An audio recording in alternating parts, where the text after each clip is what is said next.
Halo teman-teman, selamat datang di Value Stock.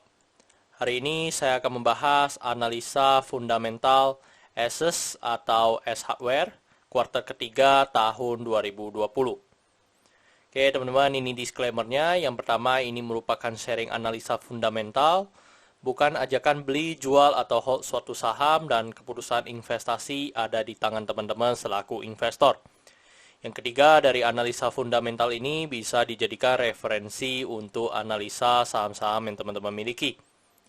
Oke, teman-teman, kita masuk ke bisnis model dari S Hardware ini. Yang pertama, dari kegiatan usaha, dia bergerak di bidang usaha retail perlengkapan rumah tangga. Jadi sumber income-nya berasal dari penjualan perlengkapan rumah tangga. Untuk segmen usaha atau marketnya ada di Indonesia dan memiliki 205 retail yang tersebar di Indonesia ya teman-teman. Terus untuk kasus hukum, saat saya baca saya ada menemukan satu kasus hukum yang dialami oleh S Hardware ini, yaitu adalah PKPU.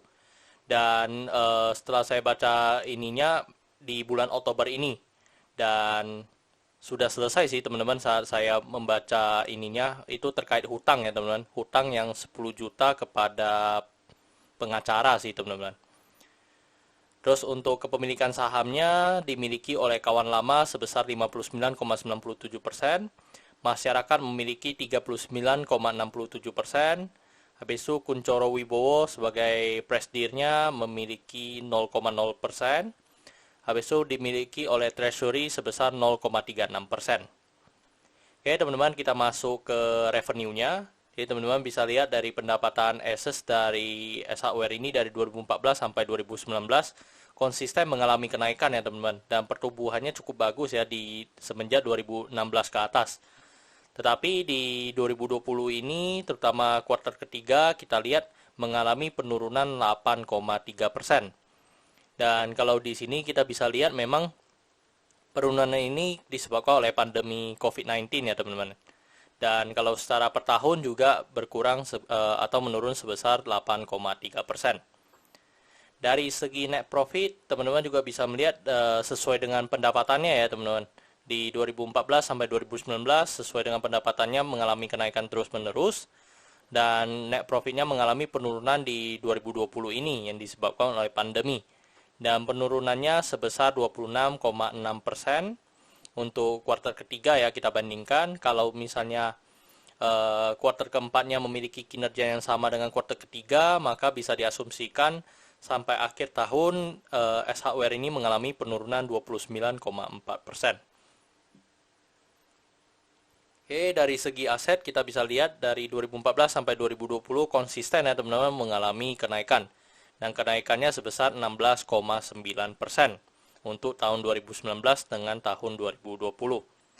Dan hutangnya juga sama ya teman-teman ya. Dan memang di 2019 dengan 2020 ini mengalami lonjakan sangat tinggi ya teman-teman terkait hutangnya, mengalami kenaikan 78,9%. Dan dari segi hutangnya juga konsisten mengalami kenaikan ya teman-teman.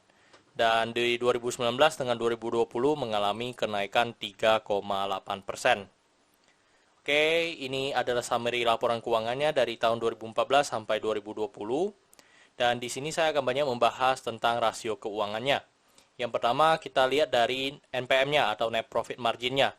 Untuk net profit margin dari S Hardware ini di 2020 sebesar 9,63%.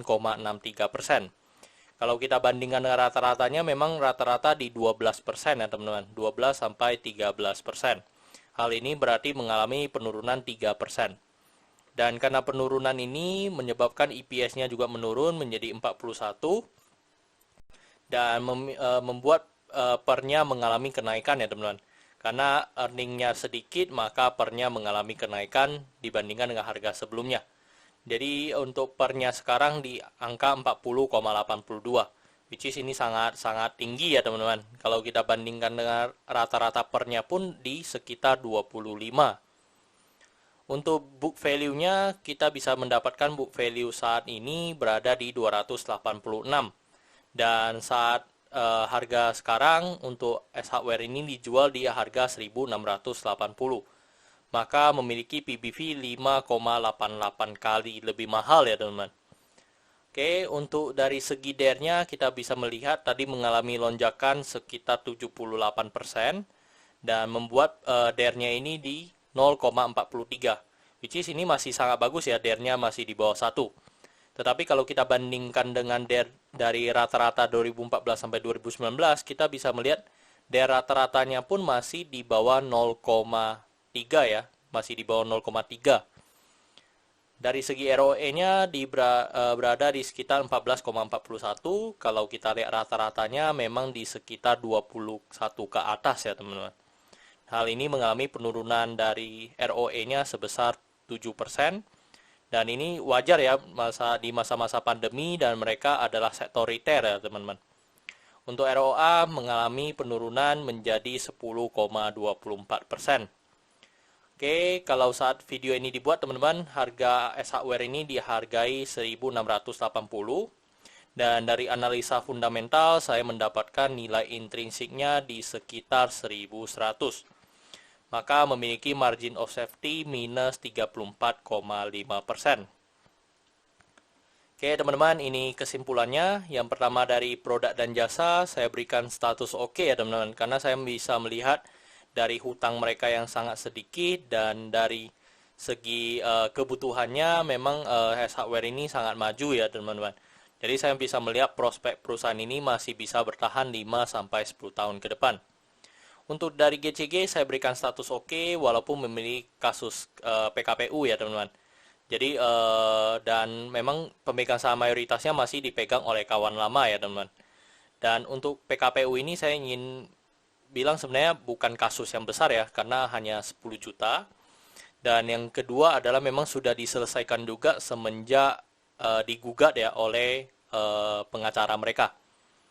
Untuk dari segi revenue sama net profit saya berikan status oke, walaupun mengalami penurunan. Ya menurut saya sih ini wajar ya teman-teman. Karena di mana masa-masa pandemi seperti ini dan mereka bergerak di sektor retail, jadi pasti akan terdampak oleh kasus COVID-19 ini ya teman-teman. Untuk aset untuk asetnya saya berikan status oke karena mengalami kenaikan.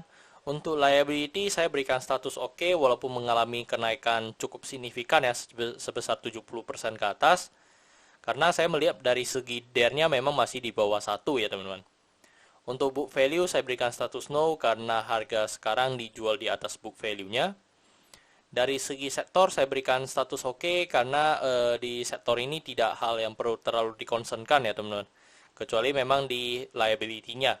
Jadi kalau liability-nya oke, maka saya memberikan status sektornya juga oke. Untuk dari segi ROE saya berikan status oke karena masih 9% atau 2 kali bunga deposito. Untuk margin of safety saya berikan status no karena negatif. Untuk dari segi dividen saya berikan status oke karena masih royal ya dalam membagikan dividennya kepada investornya. Oke teman-teman, jadi ini kesimpulannya 9:11 dan pertanyaannya adalah apakah saya akan membeli saham S hardware ini. Sementara sih teman-teman saya masih WNC ya untuk S hardware ini dan saya melihat memang bagus ya untuk secara prospek ke depannya. Cuman harganya memang juga terlalu mahal juga teman-teman. Jadi itu membuat saya pertimbangkan lah untuk jika saya mau berinvestasi di S hardware ini. Oke teman-teman, cukup sekian untuk video kali ini. Jangan lupa untuk like dan subscribe. Jangan lupa juga untuk follow saya di Instagram saya di royken13. Dan jika teman-teman ada kode saham yang ingin saya buatkan analisa seperti ini, silakan tinggalkan di kolom komentar untuk kode sahamnya. Oke teman-teman, see you in the next video. Bye-bye.